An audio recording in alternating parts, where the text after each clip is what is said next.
उलझती चली गई।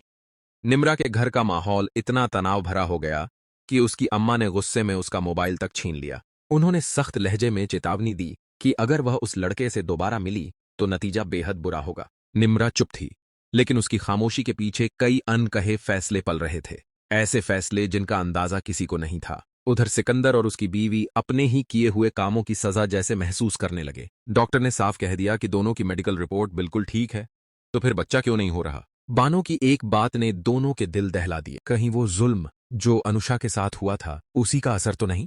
यह सोचते ही दोनों के चेहरे का रंग उड़ गया। रिहान भी निम्रा को हर जगह ढूंढ ढूंढ कर परेशान हो चुका था, लेकिन उसे क्या पता, निम्रा खुद एक ऐसे राज को दिल में दबाए बैठी थी जिसका सच बताना उसके लिए भी आसान नहीं था।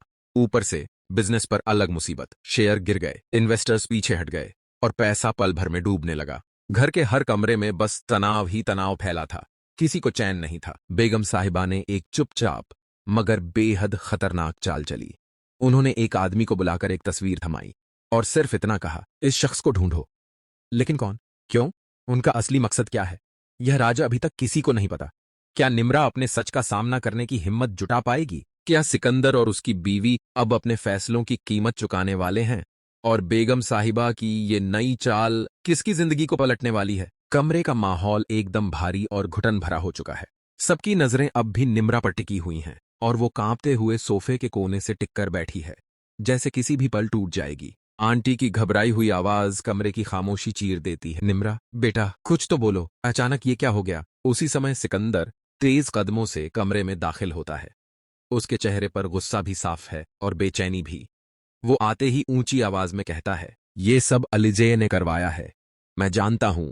उसी की चाहत थी कि शादी रुक जाए। निम्रा धीरे से उसकी तरफ देखती है, आंखों में आंसू और आवाज इतनी हल्की कि जैसे टूटकर गिर जाएगी। सिकंदर, मेरे ऊपर इतनी बातें, इतना दबाव, मैं बहुत थक गई हूं। सिकंदर घुटनों के बल उसके पास बैठ जाता है, उसके हाथ थाम कर कहता है, निम्रा बस एक बार मुझ पर भरोसा कर लो, बाकी सब मैं संभाल लूंगा। आंटी पीछे खड़ी दोनों हाथ उठाकर दुआ मांगने लगती हैं, या अल्लाह इस घर की इज्जत बचा लेना।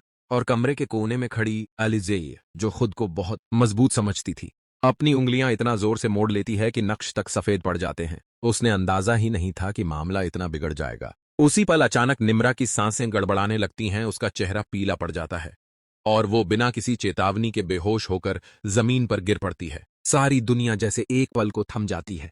आंटी चीख उठती हैं, किसी के भी पैरों में जान नहीं बचती। सिकंदर घबराकर झुकता है और जोर से चिल्लाता है, डॉक्टर, कोई जल्दी डॉक्टर बुलाओ अभी। कमरे में हलचल मच जाती है, सांसें, कदम, चीखें सब एक साथ गूंजने लगते हैं।